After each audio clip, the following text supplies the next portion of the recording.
बार की बात है, मालती नाम की एक औरत अपनी बूढ़ी सास वंदना के साथ रहती थी।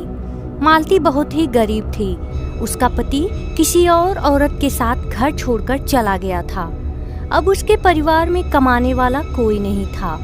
मालती आसपास के लोगों के घरों में काम भी करना चाहा तो किसी ने भी उसे अपने यहाँ काम नहीं दिया, बल्कि ताने मार मार कर वहाँ से भगा दिया। दोनों सास बहू की हालत दिन ब दिन बद से बदतर होती जा रही थी। ये क्या माँ जी, अगर ऐसा ही रहा और हमें कोई काम न मिला तो हमारे खाने के भी लाले पड़ जाएंगे।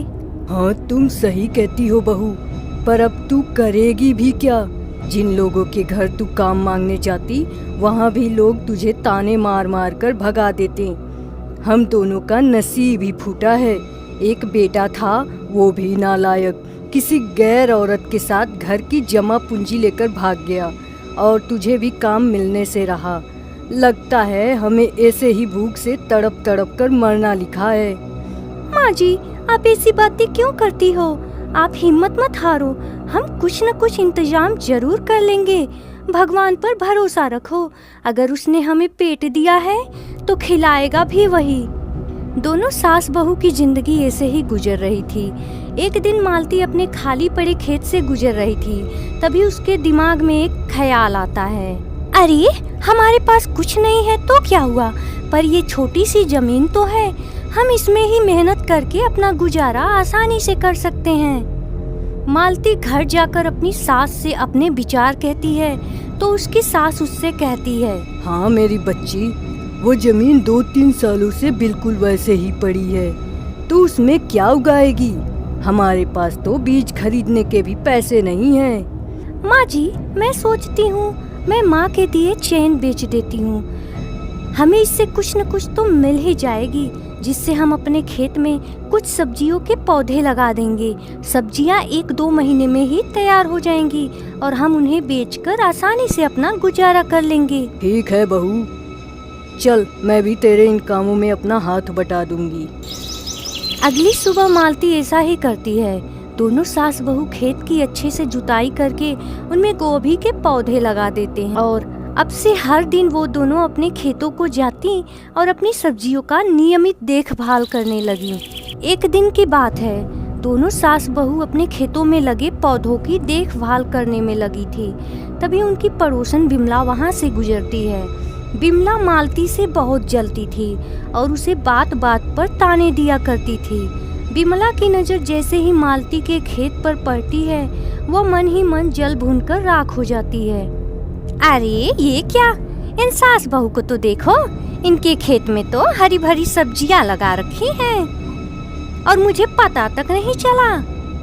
अगर ये सब्जियां हो गईं, फिर तो ये इन्हें बेचकर अच्छा मुनाफा कमा लेंगी और फिर धीरे धीरे अमीर भी हो जाएंगी। मैं ऐसा हरगिज नहीं होने दूंगी।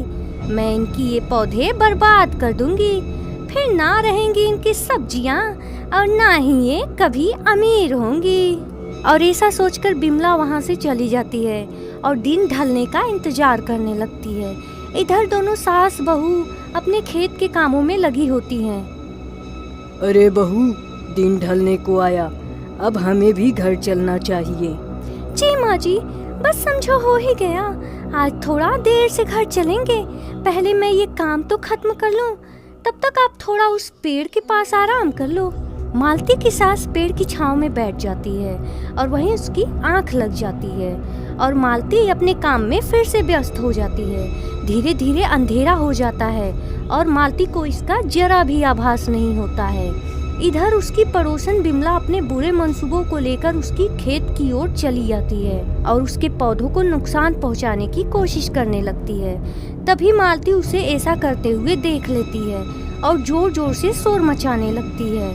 उसको ऐसा करते देख बिमला अपने साथ लाए डंडे से उसके सर में जोर से मारती है और मालती वहीं गिरकर बेहोश हो जाती है और सर से खून बहने लगता है। इधर शोर सुनकर उसकी सास वंदना भी वहाँ आ जाती है। हाय राम, बिमला तूने मेरी बहू को मार डाला।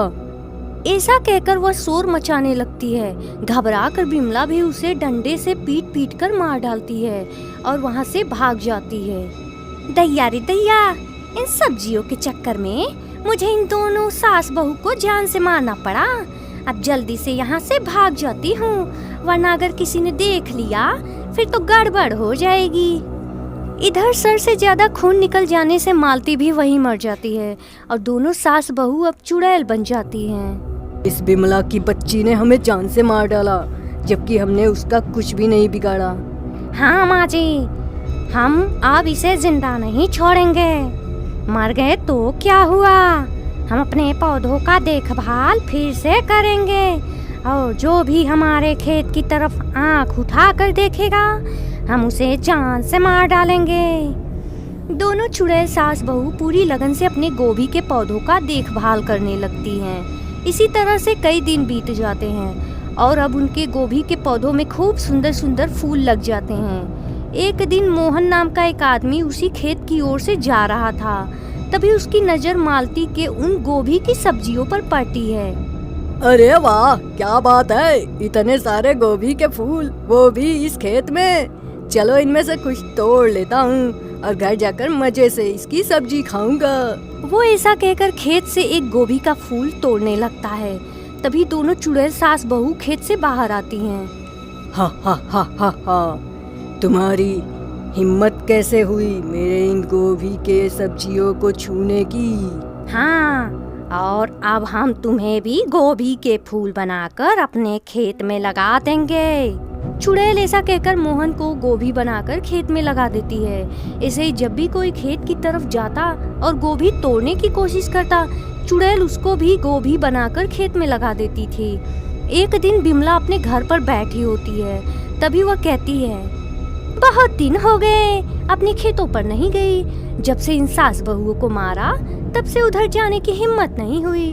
आज चलकर घूम आती हूँ। बिमला खेतों में जाती है। तभी उसकी नजर मालती के उन गोभी के पौधों पर पड़ती है। गोभी के बड़े बड़े फूल देखकर बिमला की आंखें फटी की फटी रह जाती है। अरे दैया, इन पौधों में तो कितने बड़े बड़े फूल लगे हैं। मैंने तो उन दोनों को मार डाला था, फिर इनकी देखभाल किसने की? जो भी हो, अब तो ये मेरे ही काम आने वाले हैं। और ऐसा कहकर वह खेत में घुस जाती है और गोभी के फूलों को तोड़ने लगती है।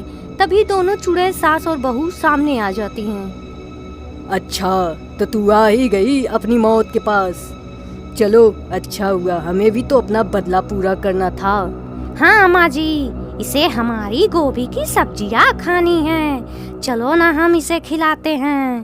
देखो, मेरे पास मत आना, वरना तांत्रिक से कहकर तुम्हें भस्म करवा दूंगी। अच्छा, तो हमें धमकी दे रही है? हम तुझे जिंदा रहने देंगे तब न तू कुछ कर पाएगी। ऐसा कहकर दोनों सास बहू उसे पकड़ लेती हैं और गोभी का टुकड़ा उसके मुंह में डालकर खिलाने लगती है। बिमला उनसे खुद को छुड़ाने की बहुत कोशिश करती है, पर नाकाम रहती है और दम घुटने के कारण मर जाती है। और दोनों चुड़ैल भी फिर उसी खेत में गायब हो जाती हैं।